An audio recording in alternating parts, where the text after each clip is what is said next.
Spectacular views of the Blue Mountains, the cradle for the Wagwater River watershed, one of Jamaica's 26 watersheds, and the source of 40% of the water for the Kingston metropolitan area. Fresh water rolls from these hills to the valley, supplying one of Jamaica's longest rivers, the White River, flowing for 27 kilometers past bamboo groves and lush vegetation, crossing the boundary lines of the northeastern parishes of St. Anne and St. Mary to empty into the Ocho Rios Fish Sanctuary and into the Caribbean Sea. A Jamaican path from hills to ocean. This is a story of a remarkable project to increase Jamaica's resilience to climate change by sustaining our watersheds, our coastlines, our land and marine resources, while empowering more Jamaicans with the required knowledge and awareness to secure their livelihoods in these spaces.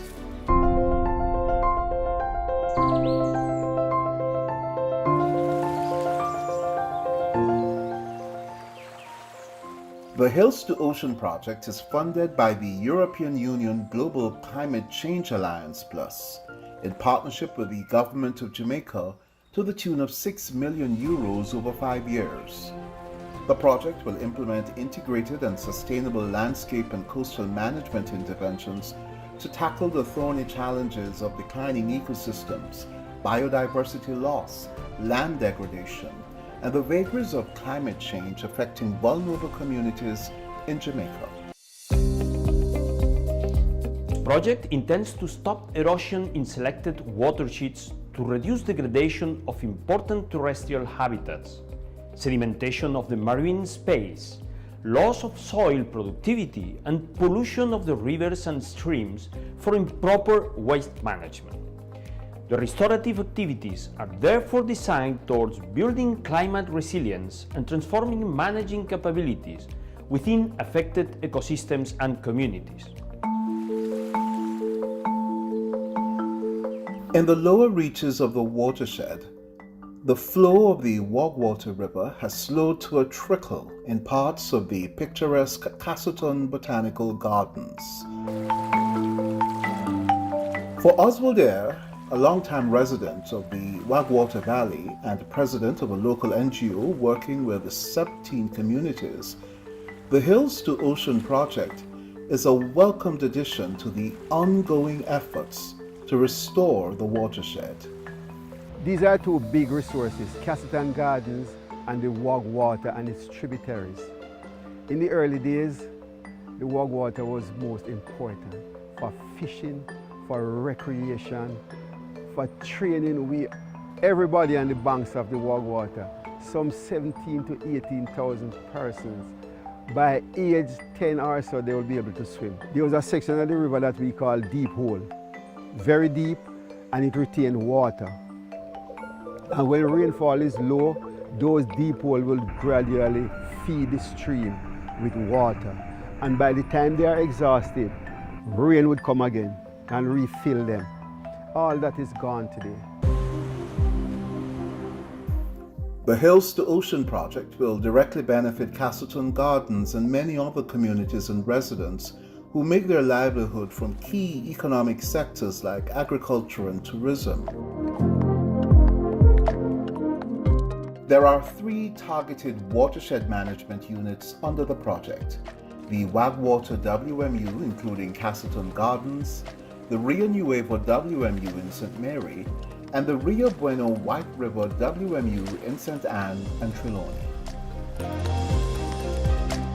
The project will also focus on wetland ecosystems at Winds Morass on the coast of Falmouth, Trelawney, and farther inland at the Mason River Protected Area at the border of St. Anne and Clarendon, a Ramsar site known for its rich biodiversity.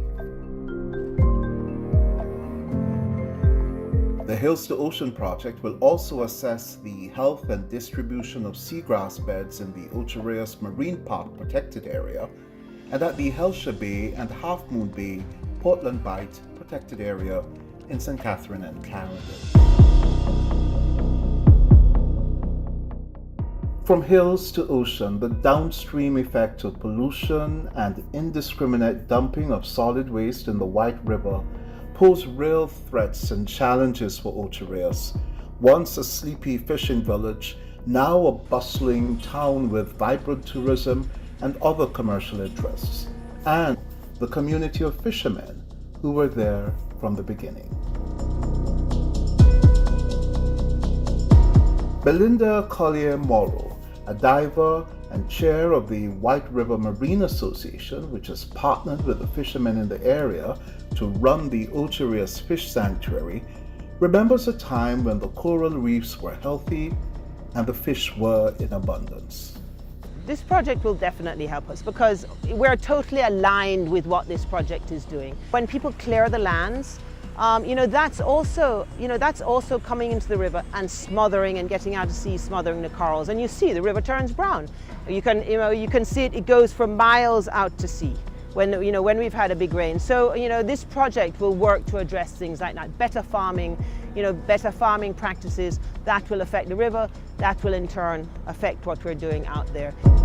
I think the Hills to Ocean is a great platform for us to really get information about how serious this is, because we, as the White River Fish Sanctuary, as a local community-based group, we can only do so much.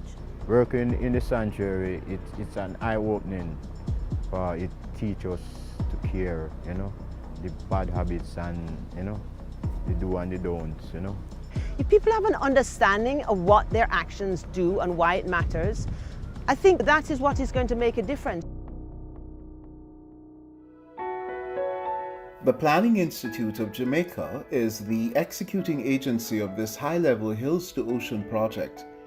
A core project management unit collaborates and coordinates daily with technical experts from the Ministry of Agriculture and Fisheries, Rural Agricultural Development Authority, RADA, and the Public Gardens Division, and from NEPA, the National Environment and Planning Agency. The implementation of this project is a direct investment in data collection and research and will strengthen the technical capacity of the National Environment and Planning Agency, ultimately bolstering its monitoring and early warning capabilities. Together, let us join hands and hearts to manage and protect Jamaica's land, wood, air, and water. Given the new national campaign by the Ministry of Agriculture and Fisheries to grow smart and eat smart, we look forward to the new possibilities presented under this project to teach new techniques, build resilience, and strengthen our island nation. RADA aims through the promotion of integrated and sustainable land management practices, as well as direct transfer of knowledge to achieve these goals. The Hills to Ocean project was developed through partnership and collaboration.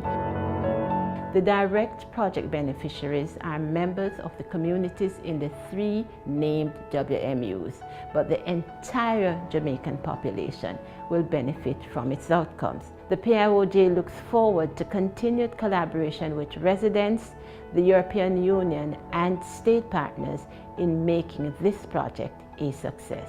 We value and appreciate the cooperation with Jamaica regarding this project, as it will allow us to further progress on the joint fight on climate change. Jamaica has proven to be a pioneer in the region regarding the subject, and we are very happy to see that actions are taking place every day to improve the life of Jamaicans, as well as of all those sharing this planet, since climate change doesn't stop at national borders.